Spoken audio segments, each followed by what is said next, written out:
आपके सूफ़ी और संत जो उत्तर प्रदेश में हमारे योगी जी बैठे हैं, मुझे उनसे भी एक सवाल है कि आप योगी हैं, योगी का काम शराब बेचने का नहीं होता, आप तो इस पर और प्रतिबंध लगाते। एक मिसाल पूरे प्रदेश में देते कि और प्रदेशों ने शराब की बिक्री से धन कमाया, हम अपने प्रदेश में शराब की बिक्री नहीं होने देंगे। क्या नीतीश कुमार के प्रदेश में नहीं चल रही? वहाँ उन्होंने शराब बंद कर रखी है पिछले 3 साल। तुम्हें 1.5 महीने के अंदर हाथ में कटोरा आ गया।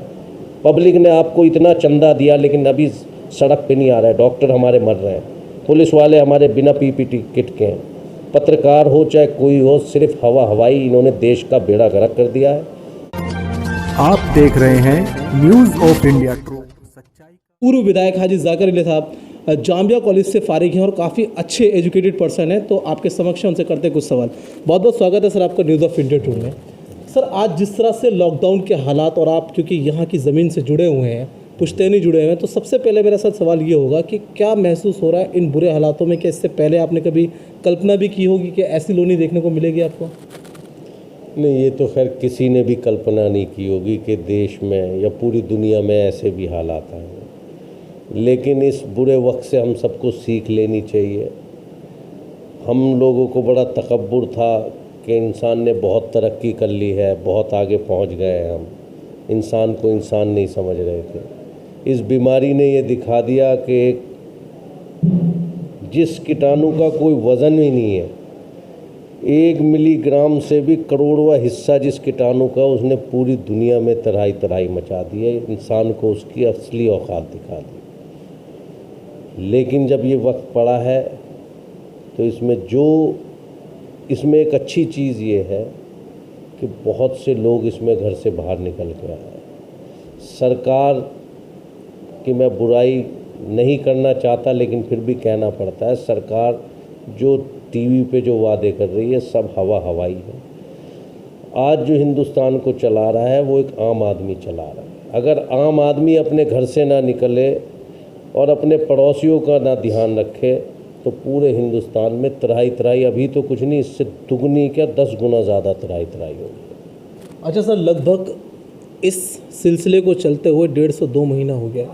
कोरोना वायरस का इंडिया के अंदर एंट्री करना, अचानक से लॉकडाउन हो जाना, प्रधानमंत्री मोदी जी का सबके एक आदेश आ जाना, और उसके बाद मजबूरतन भी और ज़रूरतन भी सभी ने पालन किया। लेकिन अभी जिस मिकदार में टेस्ट हुए हैं और जितनी तेज़ी से लॉकडाउन के बाद भी कोरोना बढ़ रहा है, आगे के आसार हाजी जी क्या लगते हैं आपको? एक आदेश दिया लॉकडाउन के लिए, हम सब ने उसका पालन करा। लेकिन एक सवाल मैं माननीय मोदी जी से करना चाहता हूँ, हालांकि वो देश के प्रधानमंत्री हैं, हम बहुत छोटे आदमी हैं। जब 400 की तादाद थी, कोरोना पॉजिटिव की संख्या जब 400 के लगभग थी, तब आपने इमरजेंसी एकदम ब्रेक डाउन कर दिया कि आज से ही पूरा देश लॉकडाउन हो गया। आपने किसी को कहीं से आने की, किसी को तैयारी करने का मौका नहीं दिया। और जब आज 50,000 के करीब पहुंच गए तो आपने इसमें लॉकडाउन में बिल्कुल ढील छोड़ दी है, शराबों की बिक्री शुरू कर दी है। इसमें कहीं ना कहीं हमारे केंद्र सरकार की और माननीय मोदी जी की बहुत बड़ी कमी रही है। जिस टाइम इन्हें लॉकडाउन करना था, अगर शुरू में करना था जब 400 थे, तो आप 5 या 10 दिन का टाइम आवाम को देते, पूरे देश की जनता को देते कि जिसे कोई चीज़ इकट्ठी करनी है या जिसे कहीं जाना है, वो अब अपने लिए, अपने 2 महीने के लिए, आगे 3 महीने के लिए हम लॉकडाउन करेंगे पूरे देश को, तो उसकी तैयारी करने का मौका देते। कोई आदमी अपनी फैक्ट्री में, आज आपने अनाउंस कर दिया कि कल से लॉकडाउन होगा, उसके के खाने की व्यवस्था कहाँ से होगी, उसके बच्चों के कैसे व्यवस्था होगी? कोई बाहर है, कोई कॉलेजों में कोटा में लाखों बच्चे वहाँ पढ़ रहे थे, वो उनके वहाँ क्या समस्या आई? चाहे जमात का मसला हो कि आपने तो एकदम लॉक कर दिया। जो आदमी घर से बाहर निकला हुआ है, मैं अपने किसी रिश्तेदारी में गया हूँ, बहुत से ऐसे लोग हैं जो वहाँ पढ़े, तो ये बिल्कुल बिना प्लानिंग के, आज मैं पहली बार कह रहा हूँ, हमारे माननीय मोदी जी ने बिल्कुल बिना प्लानिंग के ये लॉकडाउन करा। और जब कर दिया था तो अब उसका पालन करते हैं। जब आपने इतने दिन करा तो अब आप अर्थव्यवस्था को छोड़ के अब आप पालन करते। आज हमें सुनने को मिल रहा है कि शराब की दुकानों से देश की अर्थव्यवस्था चलेगी।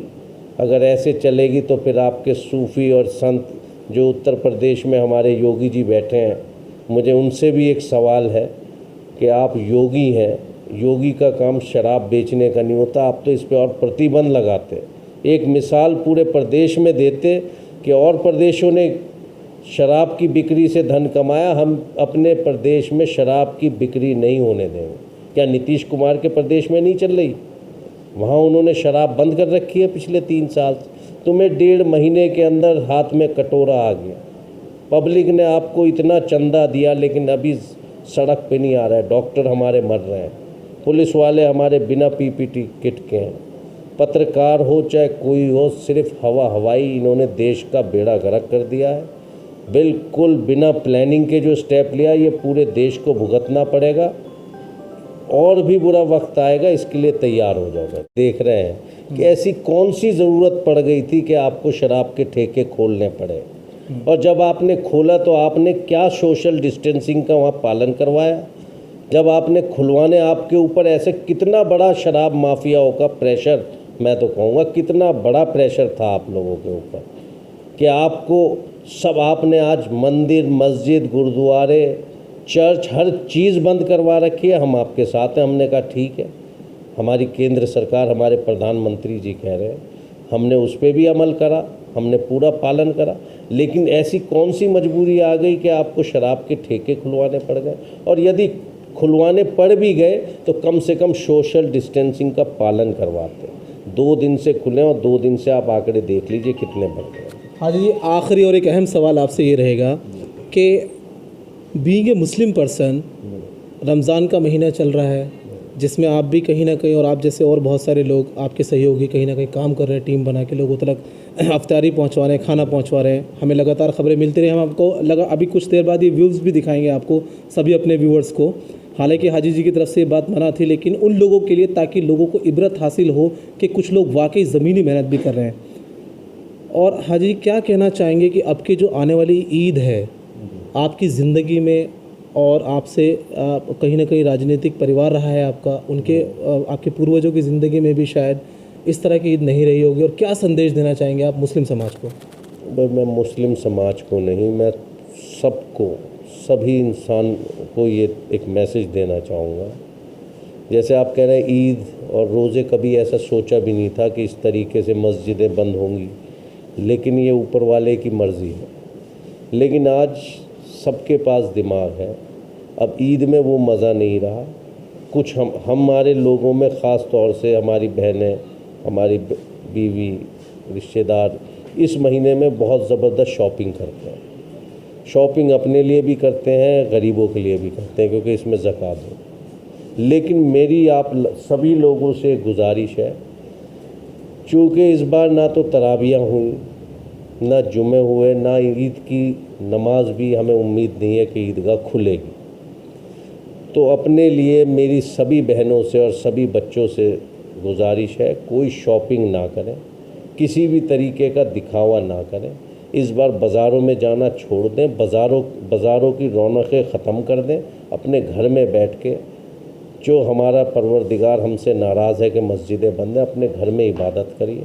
और जो आपके पास फालतू पैसा है, क्योंकि आने वाला वक्त बहुत ही कठिन है, बहुत भयंकर वक्त आने वाला है, लेकिन हमें घबराना नहीं, मुसलमान को घबराना नहीं चाहिए, अल्लाह देखेगा। आपके पास जो फालतू पैसा है, जिसे आप ईद पे शॉपिंग के लिए आपने रख रखा था, उस पैसे से किसी गरीब परिवार की मदद करिए, कैश मदद करिए, चाहे राशन से मदद करिए।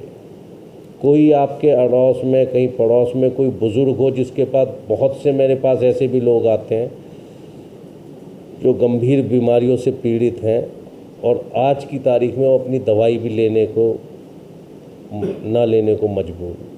आप किसी गरीब को दवाई दिलवाइए, चाहे उसे 10 दिन की दवाई दिलवाइए, 20 दिन की दवाई दिलवाइए। ये कोरोना जब ही भागेगा जब हम इंसानियत पर आएंगे, एक दूसरे की मदद करेंगे, एक दूसरे के साथ मिलकर ही जब ही इस बीमारी से लड़ा जाए। बहुत बहुत शुक्रिया। हम आपको एक चीज़ दिखाना चाहेंगे कि ये हाजी जी का वो ऑफिस है जिस जगह पर अक्सर करके मीटिंगें हुआ करती थी, लेकिन यहाँ पर अब तमाम तरह की मीटिंगें बंद हैं। अब यहाँ पर आखिर क्या हो रहा है, तमाम राजनीतिक चीज़ों को ख़त्म करके मैं आपको दिखाना चाहता हूं कि आप प्लीज़ आप तमाम व्यूवर्स को कि यहाँ पर अब इस वक्त क्या चल रहा है। देखिए ये उनकी तमाम वो टीम सोशल डिस्टेंसिंग का ध्यान रखते हुए मास्क लगाकर यहाँ पर पैकिंग चल रही है। यहाँ पर तमाम खानों की पैकिंग करके हम वो विजुअल्स आपको दिखा रहे हैं लगातार। और ये पूरा जो है कोठी जो है गोडाउन बना दिया गया है खाने से, राशन से। और ये देखिए इस तरह के ये यहाँ पर कितने भगोने डेली तैयार हो रहे हैं इस तरह के? ये भाई 11 से 12 भगोने होते हैं इस तरह के, यानी कि कितने हज़ार लोगों का खाना इस टाइम पे? ये बनता है 4000 आदमियों का। 4000 आदमियों का खाना डेली बन रहा है। देखिए, और अब सबसे अच्छी चीज़ मैं आपको दिखाना चाहूँगा कि कैमरा पर्सन से कहूँगा नज़दीक से सिखाएं कि क्वालिटी भी बहुत शानदार है, क्वालिटी भी बहुत अच्छी है।